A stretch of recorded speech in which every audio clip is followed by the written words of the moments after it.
প্রাক্তন মুখ্যমন্ত্রী মমতা বন্দ্যোপাধ্যায়ের উদ্যোগে 2013 সালের 14ই আগস্ট আনুষ্ঠানিকভাবে রাজ্যে কন্যাশ্রী দিবস পালন শুরু হয় নারীদের ক্ষমতায়ন ও শিক্ষা প্রসারের লক্ষ্যে। তবে রাজ্যে পালাবদলের পর মুখ্যমন্ত্রী শুভেন্দু অধিকারী 14ই আগস্ট কন্যাশ্রী দিবসের পরিবর্তে এই দিনটিকে কন্যা রত্ন দিবস হিসেবে পালন করার কথা ঘোষণা করেছিলেন। সেই মতোই শুক্রবার 14ই আগস্ট স্বাধীনতা দিবসের ঠিক আগের দিন কলকাতার ধনধান্য অডিটোরিয়ামে কন্যারত্ন দিবস পালন করা হয়। এদিনের এই অনুষ্ঠানে কলকাতা, হাওড়া, উত্তর ও দক্ষিণ 24 পরগনার বিভিন্ন স্কুল কলেজের প্রায় 1600 জন ছাত্রী উপস্থিত ছিলেন। অনুষ্ঠান শেষে ছাত্রীদের সঙ্গে দেখাও করেন মুখ্যমন্ত্রী শুভেন্দু অধিকারী এবং ছাত্রীরা মুখ্যমন্ত্রীকে দেখে অত্যন্ত আনন্দিত ও উচ্ছ্বাসিত হয়। এদিন ধনধান্য অডিটোরিয়াম থেকে মুখ্যমন্ত্রী শুভেন্দু অধিকারী বলেন, নারী সুরক্ষায় আমরা অঙ্গীকারবদ্ধ। ড্রপ আউট রুখতে আর্থিক সুবিধা সহ নানান ব্যবস্থা রেখেছে। আজ থেকে বেটি বাঁচাও বেটি পড়াও প্রকল্পে কন্যাদের যুক্ত করলাম। উচ্চশিক্ষায় ছাত্রীদের 50,000 টাকা অনুদানের ঘোষণা করা হয়েছে এই বাজেটে। কন্যা রত্নের উদ্যোগে একই দিনে 10,77,000 ছাত্রীর ব্যাংক অ্যাকাউন্টে আর্থিক সাহায্য পাঠাবে রাজ্য সরকার। কন্যা রত্নদের প্রকৃতপক্ষে শিক্ষা স্বনির্ভর করতে অঙ্গীকারবদ্ধ হলাম। জাতীয় স্তরে উচ্চশিক্ষার জন্য ওই তহবিল থেকে আর্থিক সাহায্য মিলবে। আমরা 1000 থেকে বাড়িয়ে 2000 টাকা করে 2027 সাল থেকে কন্যা রত্ন দেব। মোট 20,13,000 ছাত্রী বিগত সরকারের কর্মসূচিতে যুক্ত ছিল। আমরা এবছর সমপরিমাণ ছাত্রীকে প্রকল্পের টাকা দিলাম। তাদের জন্য বরাদ্দকৃত 400 কোটি টাকায় দিয়ে দেওয়া হলো। বিদ্যালয়গুলি যাচাই করে যত দ্রুত পাঠাবে তত তাড়াতাড়ি তারা টাকা পাবে। সাথে এই দিন সবুজ সাথীর সাইকেল এবার থেকে মিলবে সারথী প্রকল্পের মাধ্যমে। এই কথা ঘোষণা করলেন মুখ্যমন্ত্রী শুভেন্দু অধিকারী। বিগত সরকারের যে কর্মসূচি ছিল ছাত্রীদের অর্থ প্রদান, আমরা সমপরিমাণ এবছর দিচ্ছি। এবারে পাচ্ছেন 20 লক্ষ ওর বেশি। বিদ্যালয়গুলি ভেরিফিকেশন করে 10,13,000 টাকা আজকে ট্রান্সফার শুরু হলো।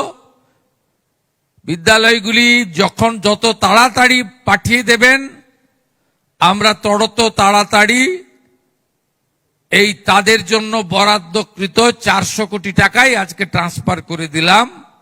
তারা এই অর্থ পেয়ে যাবেন। আমরা ঘোষণা করেছি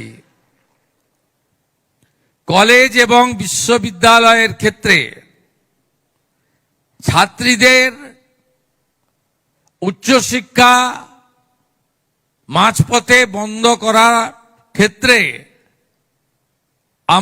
আমাদের সরকার উচ্চশিক্ষার জন্য তাদের 50,000 টাকা দেবে, এটা আমরা বাজেটে অঙ্গীকার করেছি।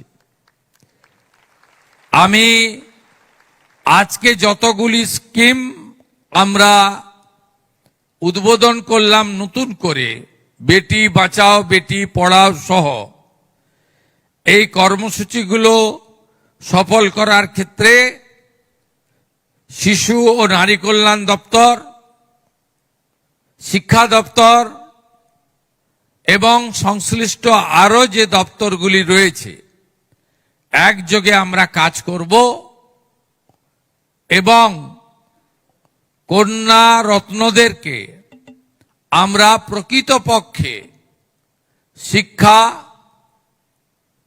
স্বনির্ভর, সুরক্ষা এবং সমস্ত রকম বৈষম্যের হাত থেকে আমরা বের করে আনার ক্ষেত্রে আজ স্বাধীনতা দিবসের ঠিক আগের দিন কন্যা রত্ন দিবসে আমরা সবাই অঙ্গীকারবদ্ধ হলাম। Bureau report, public Times. Raniganj শহরের NSB রোডে অবস্থিত সুসজ্জিত এবং মনোরম পরিবেশে অতিথিদের পরিষেবার জন্য তৈরি অতিথি in, hotel and restaurant. Hotel অতিথি ইন পরিষেবায় থাকছে অত্যাধুনিক সুবিধাযুক্ত এসি রুম। অতিথি ইনে পকেট ফ্রেন্ডলিতে আপনি পাবেন single and double bedroom. Festival সিজনে থাকছে স্পেশাল ডিসকাউন্ট। তাই উৎসবে অনুষ্ঠানের যে কোনো দিন পাশেই পাবেন হোটেল অতিথি in, metro plaza, NSB road, Raniganj, Muthoot finance building. যোগাযোগ করুন এই নাম্বারে 7872933666 এবং 9434133666।